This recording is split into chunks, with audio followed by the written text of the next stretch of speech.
اعوذ باللہ السمیع العلیم من الشیطان الرجیم بسم اللہ الرحمن الرحیم ربنا اغفر لنا ولإخواننا الذین سبقونا بالایمان صدق اللہ مولانا العظیم وصدق رسولہ النبی الکریم۔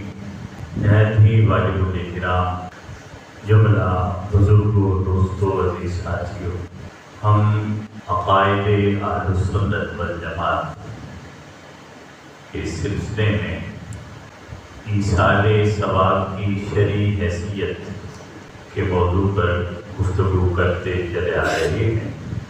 میں نے پچھلے جمعہ پر بھی بڑی وضاحت کے ساتھ قرآن کریم کی آیات کی روشنی میں ایصال ثواب کی شرعی حیثیت کے حوالے سے گفتگو کی، اور ہم نے مفسرین کی آراء کی روشنی میں یہاں تک ہم پہنچے تھے کہ ایصال ثواب کسی بھی عمل خیر کا ہو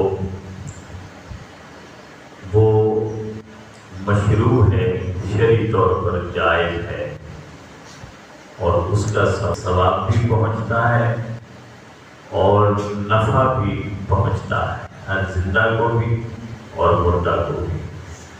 حضرت طحاوی مراکیب الفلاح فقہ کی کتاب ہے، اہل سنت کے مدارس میں پڑھائی جاتی ہے۔ وہ لکھتے ہیں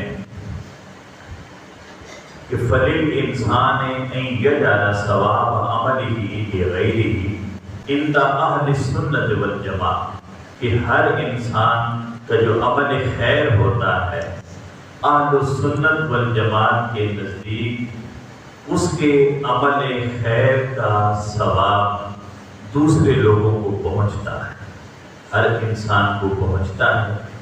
اب فرماتے ہیں وہ عمل خیر کس کس قسم کا ہو سکتا ہے؟ صلاۃً کانا او صومًا، چاہے وہ نماز ہو نفلی، او صومًا یا وہ روزے ہوں، او حجًا یا وہ حج ہو، او صدقۃً صدقہ ہو، او قراءۃ القرآن یا قرآن کی تلاوت ہو، او الاذکار یا کوئی ذکر و تسبیحات ہوں، او غیر ذالک من انواع البر یا نیکی کے اس کے علاوہ اور جو بھی کام ہوں ان کا اجر و صلہ ایک شخص کا عمل خیر دوسرے شخص کو وہ ثواب اس کا پہنچتا ہے۔ اور پھر فرماتے ہیں یصل ذالک الی المیت وینفعہ، یہ ثواب میت کی طرف پہنچتا بھی ہے اور اسے فائدہ بھی دیتا ہے۔ یہ ہم نے پچھلے جمعہ پر اس کے حوالے سے بنیادی گفتگو کر لی تھی۔ آج ہم قرآن ہی کی آیات کی روشنی میں مزید اسے وضاحت کریں گے۔ اس سے پہلے ہم نے جو بات کی تھی قرآن کی روشنی میں، وہ حضرت نوح علیہ السلام کی دعا تھی، حضرت ابراہیم علیہ السلام کی دعا تھی، عام مومنین کی دعا تھی، اور پھر رسول کائنات کی دعا، اور رسول کائنات کو اس دعا کا حکم خود اللہ رب العزت نے دیا۔ یہاں تک ہم نے بات کر لی تھی۔ آج ہے حضرت ابراہیم اور اسماعیل علیہ السلام کی دعا قرآن کریم۔ وہ دعا مانگتے ہیں ربنا وجعلنا مسلمین لک، اے اللہ ہمیں اپنا تابع فرمان بنا، اپنے سامنے جھکنے والا بنا، ومن ذریتنا، اور ہماری اولادوں کو امتا مسلمۃ، ایسا بنا جو تیری بارگاہ میں جھکنے والی ہو، عاجزی اور انکساری کرنے والی ہو۔ تو حضرت ابراہیم اور اسماعیل علیہ السلام جب کعبہ بنا چکے تو جہاں اور دعائیں مانگی وہاں ایک یہ دعا بھی مانگی کہ مولا ہمیں بھی اپنی بارگاہ میں جھکنے والا بنا، اور ہماری اولادوں کو بھی اپنی بارگاہ میں جھکنے والا بنا۔ تو گویا انبیاء کی سنت ہے کہ وہ دعا کرتے ہیں اپنے لیے بھی اور اپنی اولاد کے لیے بھی، اور دعا کرنے کا مقصد اور سبب کیا ہے اور کیوں دعا کرتے ہیں؟ اس لیے کہ اس دعا کا فائدہ آنے والے لوگوں کو پہنچتا ہے، اور یہ نبی کی دعا ہے، انبیاء کی دعا ہے۔ تو پھر مفسرین نے لکھا کہ اس سے پھر ثابت ہوا کہ دعا مانگنا دوسروں کے لیے یہ شرعاً جائز ہے اور انبیاء کا عمل ہے۔ اچھا پھر دیکھیے رسول اکرم کو اللہ رب العزت نے دعا کی تلقین فرمائی۔ اللہ رب العزت فرمانا ہے خذ من اموالہم صدقہ۔ یہاں ایک بہت باریک سی بات ہے سمجھنے والوں کی۔ اللہ اپنے محبوب سے فرمانا ہے محبوب ان کے مالوں سے صدقہ دو، ان کے اموال سے صدقہ دو، تطہرہم وتزکیہم، اور وہ صدقہ لے کر انہیں گناہوں سے پاک کرو اور ان کے مال اور ایمان کا تزکیہ کرو اور اس میں برکتیں ڈالو۔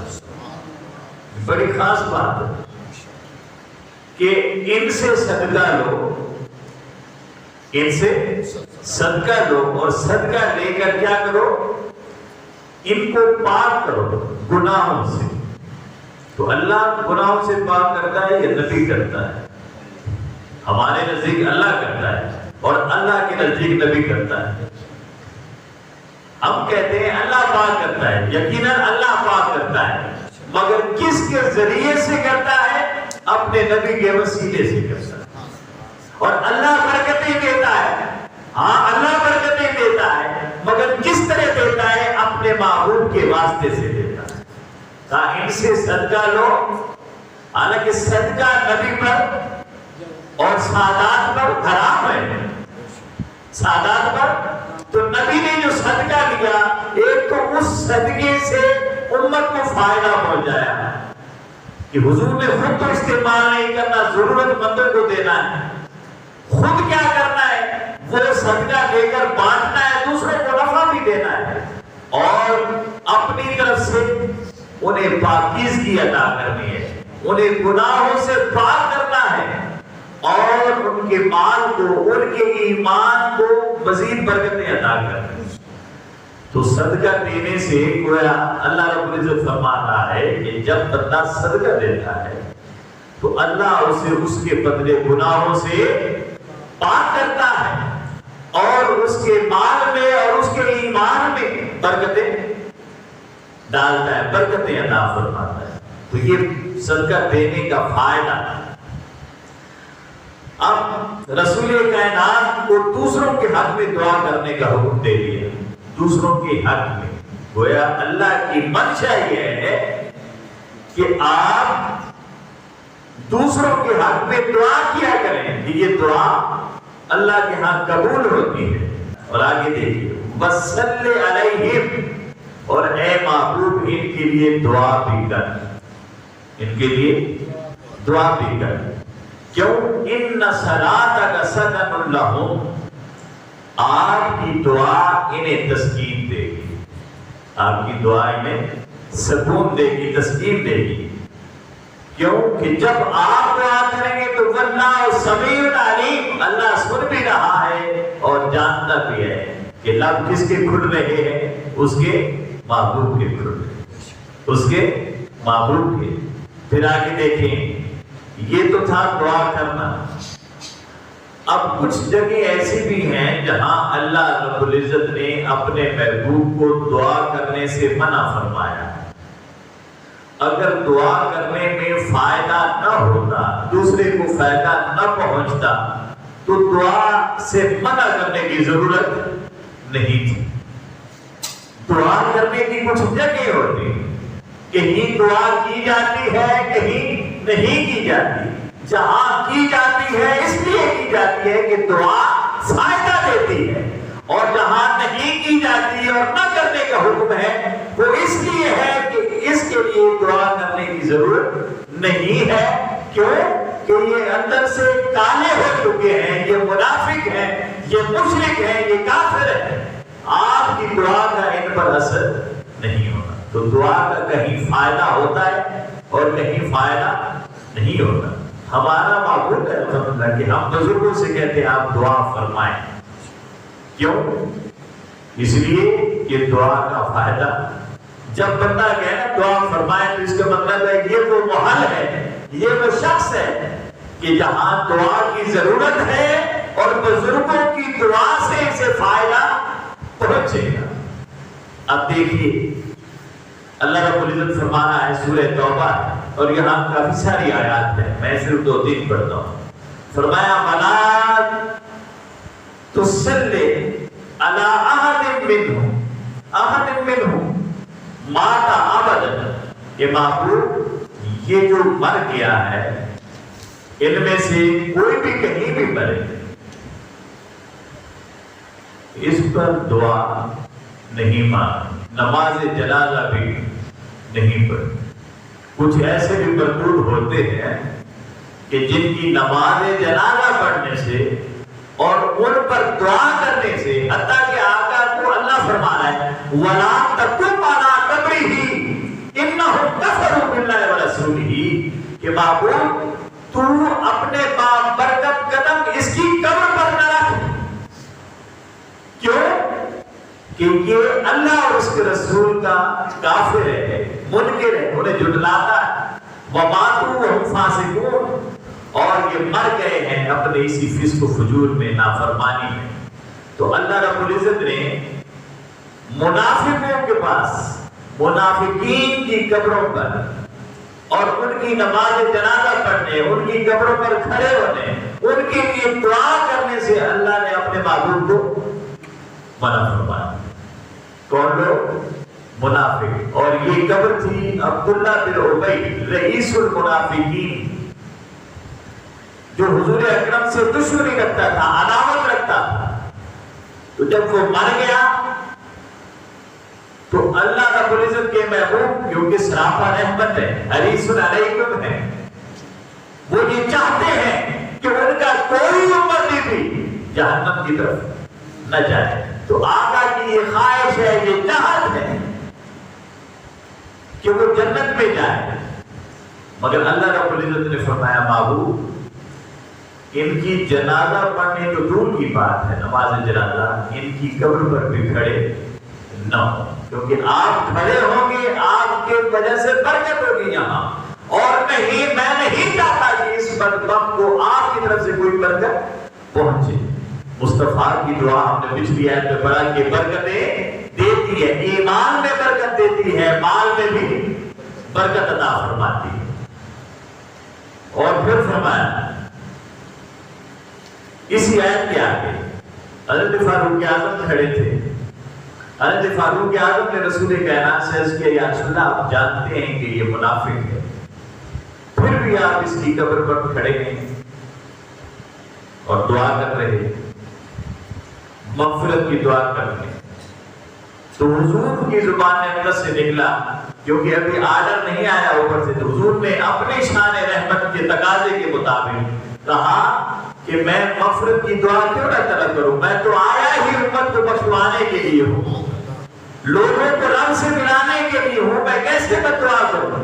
اور حضور اقدس کی زبان اقدس سے نکلا کہ اگر مجھے 70 بار بھی دعا مانگنی پڑی اس کی بخشش کی تو میں ضرور مانگوں گا۔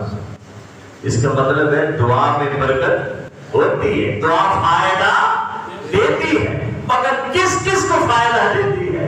آج لوگ کہتے ہیں نا جاؤ یہ کیا پڑا ہے گلخانوں پر، اور ان ولیوں کے پاس کیا پڑا ہے کہ جاتے ہیں، ان سے پوچھو کہ حضرت زکریا اللہ کے نبی ہیں، وہ مریم تو ایک چھوٹی سی بچی تھی، وہاں کیا پڑا تھا کہ اللہ کے نبی نے ایک بچی کے کمرے میں جا کر کہا مولا اسے بے موسم کے پھل دیتا ہے، میری عمر بھی گزر چکی ہے، مجھے بھی اولاد عطا فرما۔ تو نبی نے بتا دیا کہ ولی کے در پر جانا انبیاء کی سنت ہوتی ہے، اور وہاں دعا کرنا کرانا انبیاء کی سنت ہوتی ہے۔ ان سے یہ پوچھو تو اب آقا فرما رہے ہیں کہ مجھے 70 بار بھی دعا مانگنی پڑی تو فائدہ کسے دیتی ہے؟ صاحبان ایمان کو، جو اس حالت میں مر جائے کہ وہ صاحب ایمان بنا ہو، اسے فائدہ دیتی ہے۔ کافر کو، مشرک کو، منافق کو دعائیں فائدہ، مرنے کے بعد کی دعائیں فائدہ نہیں دیتی۔ اگر زندہ ہو تو وہ نبی کی دعا فائدہ دیتی، فائدہ۔ آپ کہیں گے یہ کیسے ہوا؟ میرے آقا گھر پہ اپنے کاشانہ رحمت میں بیٹھے اور خیال آیا مولا عمر بن خطاب یا عمر بن حشام میں سے کوئی ایک مسلمان ہو جائے نا تو دین کو طاقت مل جائے۔ ابھی پہلا لفظ نکلا عمر بن خطاب، اللہ نے فرمایا یا کو چھوڑو، جو پہلے نکل گیا وہ ہو گیا، جو پہلے زبان سے نکل گیا وہ ہو گیا۔ تو کافر تھا، زندہ تھا، مصطفیٰ نے ابھی پوری طرح ہاتھ بھی نہیں اٹھائے کہ اللہ نے دعا قبول کر لی، کافر سے مسلم ہو گیا۔ اور کافر کہنے لگے آج آدھا دین غالب ہو گیا، آدھا دین۔ تو یہ زندہ پر دعا مصطفیٰ کی اور نبی کی اور اللہ کے ولی کی، زندہ ہو بندہ اور مومن ہو یا کافر ہو اسے فائدہ دیتی ہے۔ مومن کو یہ فائدہ دیتی ہے کہ اسے ایمان کی دولت عطا کر دیتی ہے، کافر کو ایمان کی دولت عطا کر دیتی ہے، اور مومن کے لیے اور بہت کچھ خزانے موجود ہیں دنیا و آخرت کے۔ تو مصطفیٰ نے اس کے مرنے کے بعد دعا کی، اور آقا فرما رہے ہیں ابھی کی نہیں ہے، ہو سکتا تھا کرتے تو کہ مصطفیٰ کے لب ملنے ہیں، اللہ نے کون سا آگے سے انکار کر رہا ہے۔ اللہ تو اعلیٰ حضرت نے کہا تھا خدا چاہتا، خدا کی رضا چاہتے ہیں تو عالم، خدا کی رضا چاہتے ہیں تو عالم، ساری کائنات اس کی رضا چاہتی ہے، ہر کائنات کا فرد چاہتا ہے کہ وہ راضی ہو جائے، مگر وہ کیا چاہتا ہے؟ خدا کی رضا چاہتے ہیں تو عالم، مگر خدا چاہتا ہے رضائے محمد۔ اللہ چاہتا ہے کہ مصطفیٰ راضی ہو، اور یہ صرف شعر نہیں، اللہ نے فرمایا واللہ ورسولہ احق ان یرضوہ، اللہ چاہتا ہے کہ مصطفیٰ کو راضی کر دو، اللہ چاہتا ہے کہ مصطفیٰ کو، تو مصطفیٰ کے لب ہلتے، مصطفیٰ کے لب ہلتے تو وہ قبر میں مردہ بھی مسلم سے زندہ ہو جاتا، مومن کافر سے مومن ہو جاتا۔ مگر ابھی مصطفیٰ کہہ رہے ہیں کہ اگر مجھے 70 بار بھی مانگنا پڑی، ابھی مانگی نہیں، مانگنا پڑی تو قبل اس کے کہ مصطفیٰ کے ہاتھ اٹھتے اس منافق کے لیے اللہ رب العزت نے فرمایا معبود استغفر لهم اور لا تستغفر لهم ان تستغفر لهم 70 مرة فلن يغفر الله لهم۔ یہ معبود تو کہہ رہا ہے 70 بار مجھے دعا مانگنی پڑی تو معبود دعا نہ مانگنا، اور اگر 70 بار بھی مانگے گا تو میں اسے معاف نہیں کروں گا، کیونکہ یہ میرا نہیں تیرا گستاخ ہے، میرا نہیں یہ تیرا گستاخ ہے، یہ دنیا میں مجھے نہیں تجھے دھوکہ دیتا رہا ہے۔ مومنوں کی صفوں میں داخل ہو کر اور پھر فرمایا ذالک بانہم کفروا باللہ ورسولہ، تو جانتا ہے کہ انہوں نے اللہ کو بھی جھٹلایا ہے، اس کے رسول کو بھی جھٹلایا ہے، واللہ لا یہدی القوم الفاسقین، اور ایسے فاسقوں کو اللہ ہدایت نہیں دیتا۔ تو فسق کیا تھا؟ مصطفیٰ کو دھوکہ دیتا تھا، آقا کو، اور پھر اپنے ہم مجلسوں سے بیٹھ کر کہتا تھا کہ میں ان کے درمیان موجود ہوں اور انہیں سمجھ بھی نہیں ہے۔ آقا کے رب کو یہ گوارا نہ تھا کہ یہ اپنی مجلسوں میں بیٹھ کر میرے محبوب کا مذاق اڑائے کہ وہ جانتے کچھ نہیں۔ تو اللہ رب العزت نے فرمایا محبوب 70 بار بھی مانگو گے تو میں معاف نہیں کروں گا، کیونکہ یہ آپ کا کافر ہے، آپ کا گستاخ ہے، آپ سے منافقت کرتا ہے۔ تو گویا منافق کے حق میں دعا کرنے سے اللہ نے اپنے نبی کو منع فرما دیا، کیوں کہ دعا فائدہ دیتی، مگر کہاں کرنی ہے کہاں نہیں کرنی یہ خدا بتاتا ہے اور مصطفیٰ کو بتا سکتا۔ اس لیے اگر کوئی لوگ کہیں کہ دعاؤں کی وہاں جانے کی ضرورت نہیں تو سمجھ لیں یہ دوسرے گروپ سے تعلق رکھتے ہیں۔ یہ صاحبان ایمان بھائی گناہگار ہونا اور بات ہے، صاحب ایمان ہونا اور بات۔ پھر دیکھیے حضرت ابراہیم علیہ السلام نے اپنے وہ جو چچا تھے آزر بت پرست بھی تھے اور بت گھر بھی بت بناتے تھے۔ حضرت ابراہیم علیہ السلام کے والد کا نام ہے طارق اور وہ مومن تھے۔ یہ چچا ہے، آپ کے والد آپ کے بچپن میں وصال فرما گئے تو چچا نے پالا تھا، تو ظاہر ہے چچا کے ساتھ ایک لگاؤ تھا اور ان کے لیے اس کے لیے حضرت ابراہیم علیہ السلام نے وعدہ کیا کہ میں تیری بخشش کی دعا کروں گا۔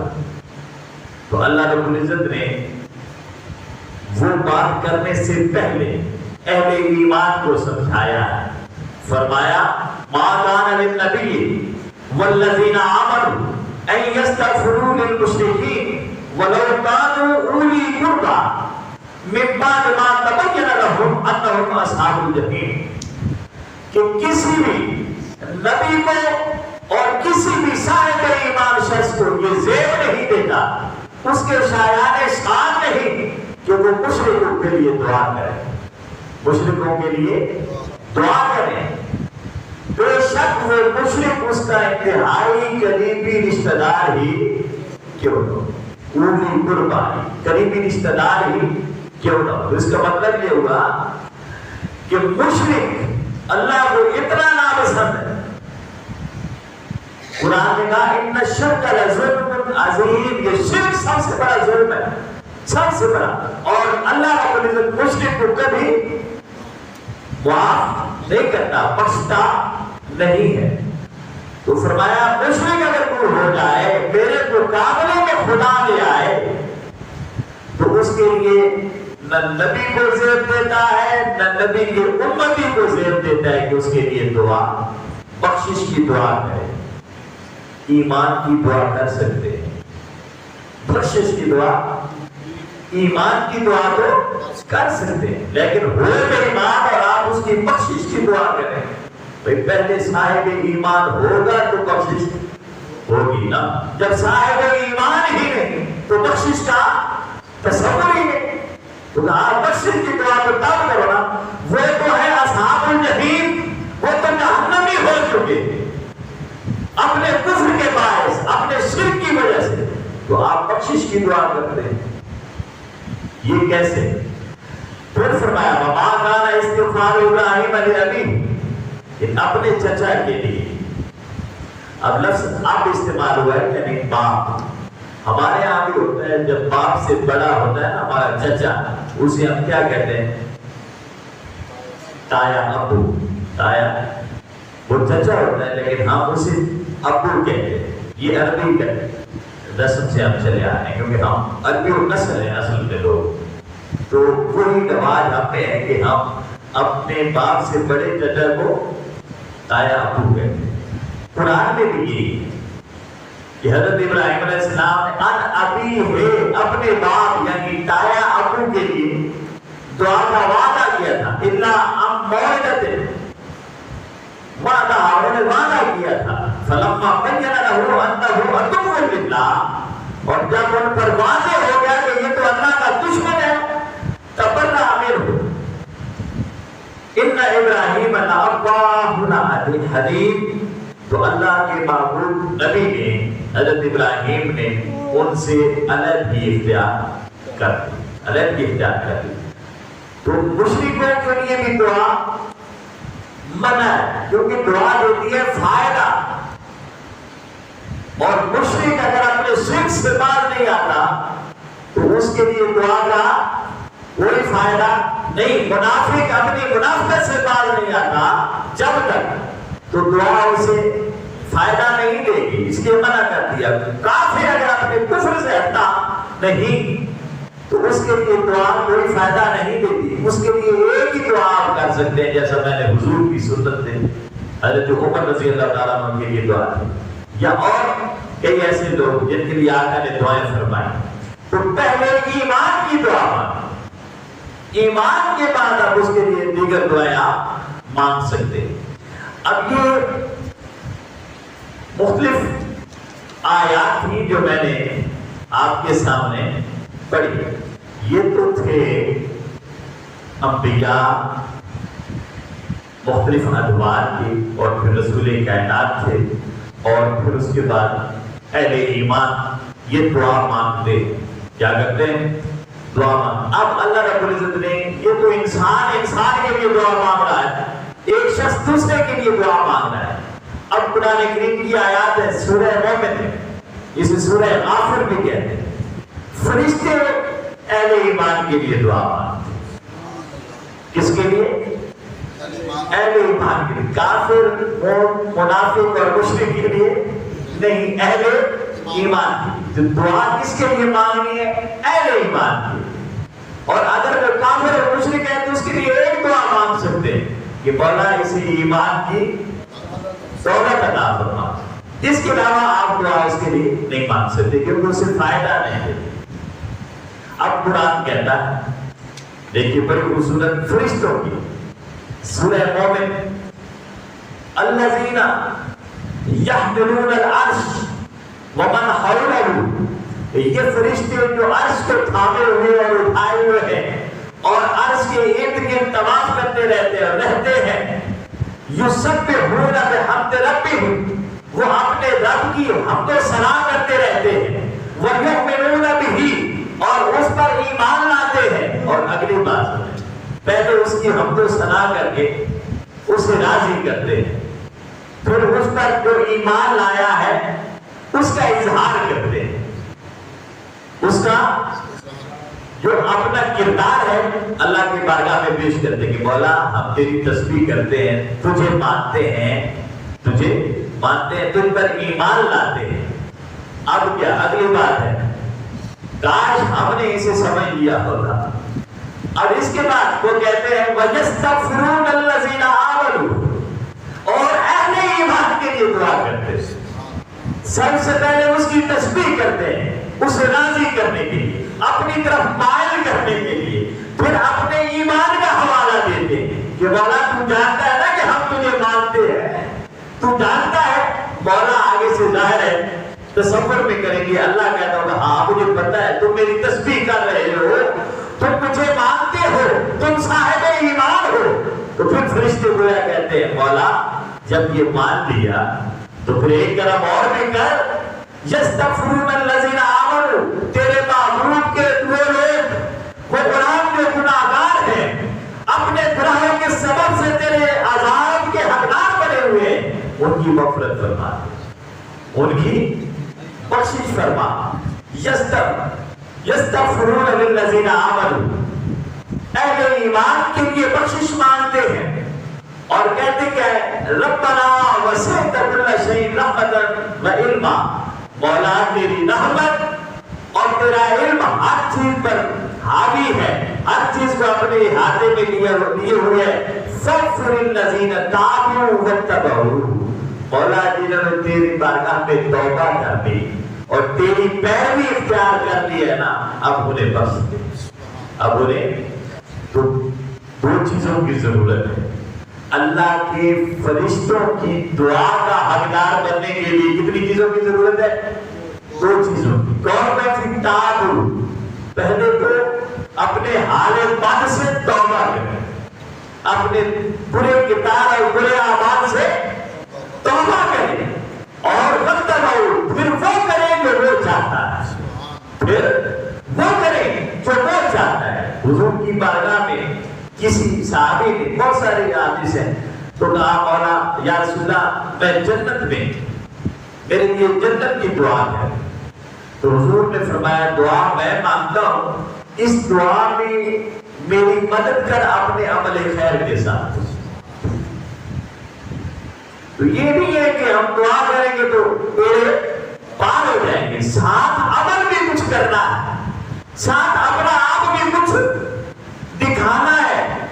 رسول کی غلامی ہے تو رسول کی غلامی نظر بھی آئے ظاہر اور باطن سے، آپ کے الفاظ سے، آپ کے کردار سے، اپنے آپ کے چال چلن میں مصطفیٰ کی غلامی کا عکس نظر آئے اور رسول کائنات کی سیرت اور رسوا کا عکس نظر آئے. تو فرشتے کہہ رہے ہیں کہ مولا فغفر، کن کو بخش، الذین تابوا واتبعوا سبیلک، جنہوں نے توبہ کر لی اور اب وہ تیرے راستے پر چل پڑے، اب وہ تیرے راستے پر چل پڑے. وقیہم عذاب الجحیم، اور اب انہیں جہنم کے عذاب سے بچائے، جہنم کے عذاب سے بچا لے. اس کے بعد فرمایا وہ فرشتے کہتے ہیں ربنا وادخلہم جنات عدن التی وعدتہم، اور مولا اب انہیں وہ جنت عطا کر جن کا تو نے ان سے وعدہ کیا تھا کہ میرے ہو جاؤ گے تو جنتوں کا میں تمہیں وارث بنا دوں گا، میرے ہو جاؤ گے تو میں تمہیں وارث بنا دوں گا.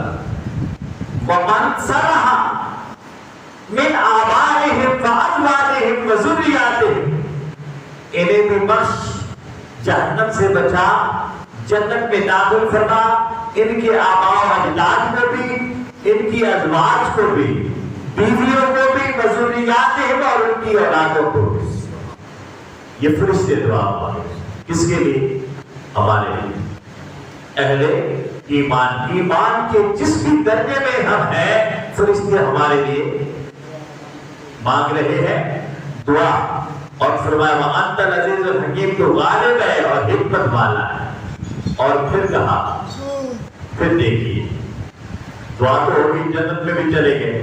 اب آپ نے حدیث میں سنا ہوا ہے کہ مومن بالآخر جنت میں چلا جائے گا، جو اس نے گناہ کیے ہوں گے ان کی سزا بھگت کر، سزا پا کر بالآخر جنت میں چلا جائے گا. اب دیکھیے فرشتوں کا مصطفیٰ کی امت کے ساتھ تعلق دیکھیے. کہتے ہیں مولا تو نے بالآخر انہیں جنت میں بھیجنا تو ہے، مگر گناہ کی سزا دے کر، برائیوں کی سزا دے کر. لیکن مولا ایسا کر وقیہم السیئات، ان کے گناہوں کو مٹا، ان کے گناہوں کو، یہ نہیں کہ وہ سزا بھگت کر جائیں، ان کے وہ جو گناہ ہے جن کی وجہ سے انہیں سزا دینی تھی وہ گناہ ہے کہ معاف فرما. وَمَنْ تَقِ السَّيِّئَاتِ يَوْمَئِذٍ فَقَدْ رَحِمَتَهُ، اور کون ہے تیری رحمت کے سوا ان کے گناہوں کو مٹانے والا. ساتھ ساتھ پھر تھوڑا اللہ کی جذبہ مغفرت کو ابھار دے، مولا تیرے سوا ہے اور قیامت کے روز ان کے گناہوں کو مٹا دینے والا. ذالک هو الفوز العظیم، اور تو نے انہیں جب بخش دیا ان کے گناہوں کو تو اصل فلاح، کامیابی تو یہ ہوگی. تو یہ دیکھیں اللہ رب العزت کے فرشتے. اور پھر فرمایا والملائکۃ یسبحون بحمد ربک ویستغفرون لمن فی الارض الا ان اللہ هو الغفور الرحیم. اور یہ فرشتے ہیں جو ہر وقت اللہ رب العزت کی بارگاہ میں اس کی تسبیح کرتے رہتے ہیں، اس کی حمد و ثنا کرتے رہتے ہیں. اور کوئی ان کے کام ہے کیا؟ ایک اس کی تسبیح کرنا اور دوسرا اہل ایمان کی بخشش کی دعا کرنا. فرشتوں کے دو کام، فرشتوں کے ایک اس کی تسبیح کرتے ہیں اور تسبیح کے بدلے کیا کرتے ہیں؟ اس سے بخشش کی، اہل ایمان کی مغفرت کی دعا کرتے رہتے ہیں. یہ جو آیت ہم نے پڑھی نا، اس آیت پر میں ایک حدیث بیان کرتا ہوں. فرشتے تسبیح پڑھتے ہیں اور ساتھ ساتھ کیا کرتے ہیں؟ اہل ایمان کی بخشش کی دعا کرتے ہیں. اہل ایمان کی بخشش کی تو کتنے کام ہے فرشتوں کے؟ دو کام. اس کی حمد و ثنا کرتے رہنا ہر وقت، اور اللہ کے معبود کی گناہگار امتیوں کی بخشش کی دعا کرتے ہیں۔ اب دیکھیے حدیث مسند الفردوس میں، اسے برادری نے، یہ جو برادری آپ سمجھ گئے، اس نے کہا یہ حدیث ضعیف ہے، اور ہم نے حدیث ضعیف کو کھول کر بیان کر دیا ہے، اور اتنا کھول کر بیان کر دیا ہے کہ وہ حدیث ضعیف اور حدیث صحیح ہو گئی ہے۔ میں نے بہت سارے اس پر گفتگو کی، آپ سنتے رہے کہ پروگراموں میں، جمعوں کے خطبات میں۔ اب البانی نے اور ایک اور، یہ دو آدمی نے کہا یہ حدیث ضعیف ہے، باقی کسی نے نہیں کہا۔ وہ جو ایمانی طور پر ضعیف ہوتے ہیں نا، وہ ایمان والی ہر حدیث کو ضعیف کہتے ہیں۔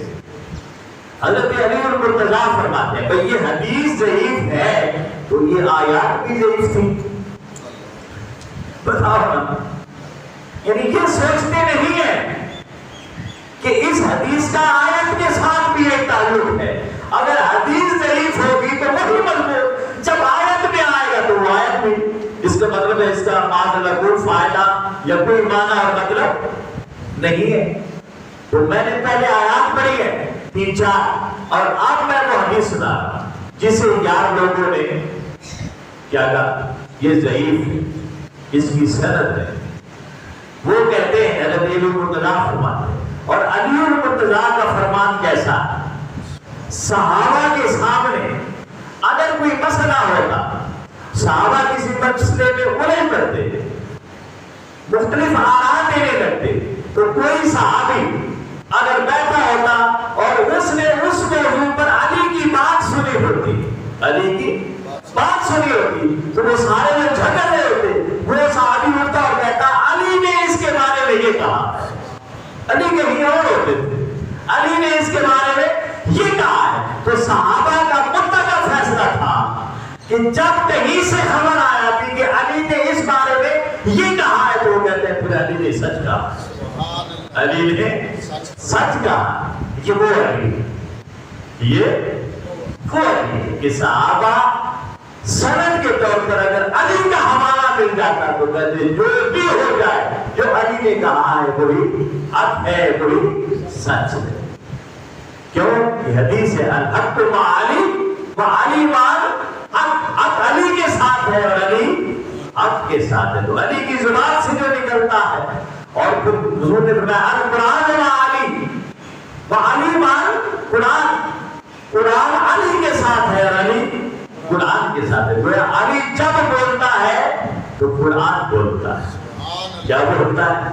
تو قرآن بولا، سورہ مومن میں قرآن بولا، اب علی بول رہا ہے۔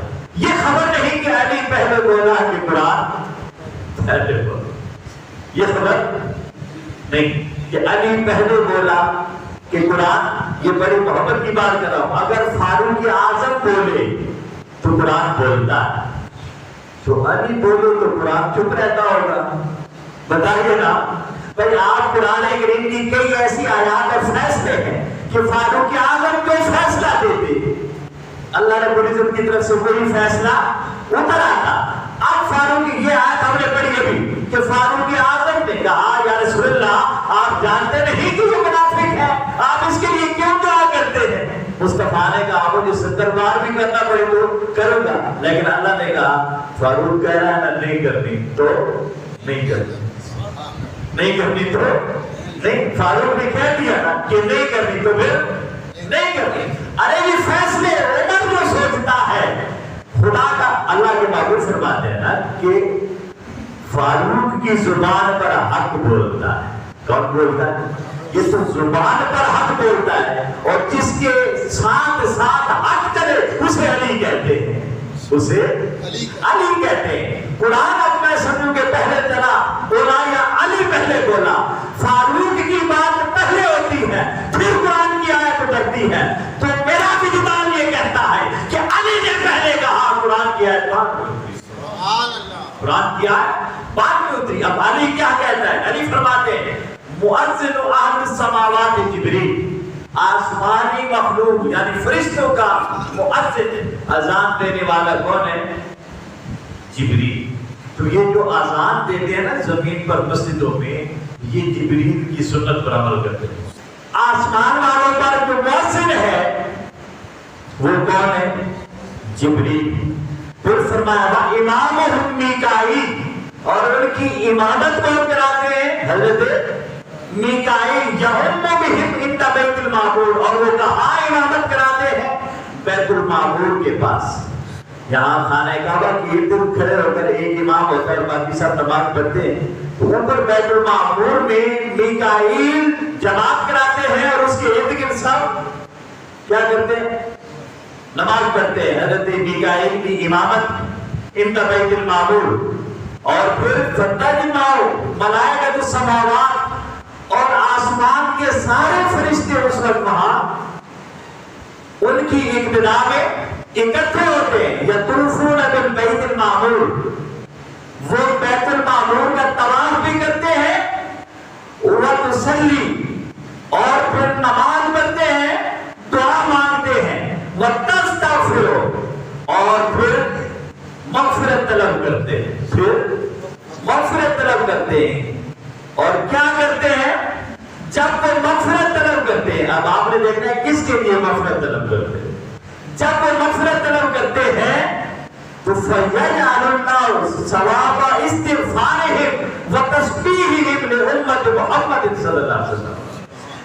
جب وہ طواف کرتے ہیں، طواف کر کے نماز پڑھتے ہیں، اس کے بعد وہ مغفرت طلب کرتے ہیں، تو اللہ رب العزت ان کی اس تسبیحات اور اس مغفرت کا ثواب اپنے محبوب کی امت کو عطا کر دیتا ہے، محبوب کی امت کو عطا کر دیتا ہے۔ تو صرف زمینی مخلوق نہیں، آسمانی مخلوق بھی اور فرشتے بھی دعا کرتے ہیں۔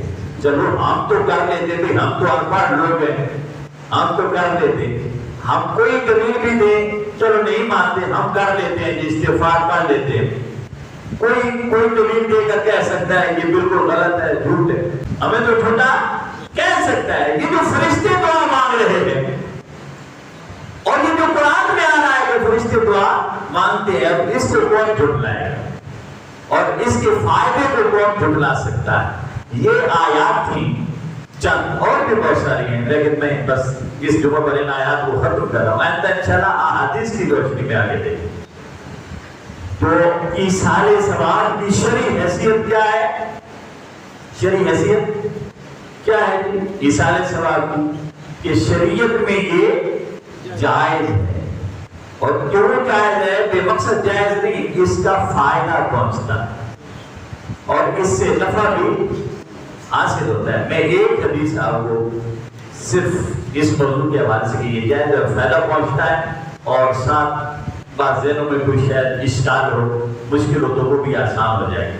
حضرت عائشہ صدیقہ رضی اللہ تعالیٰ عنہ فرماتی ہیں کہ رسول کائنات امت کے نام پر اپنی امت کی طرف سے میڈا ذبح کرتے تھے، تو حضرت عائشہ صدیقہ فرماتی ہیں کہ ایک میڈا منگوایا گیا، یہ میں تفصیل بات کروں گا، اب میں اختصار کے ساتھ منگوایا گیا۔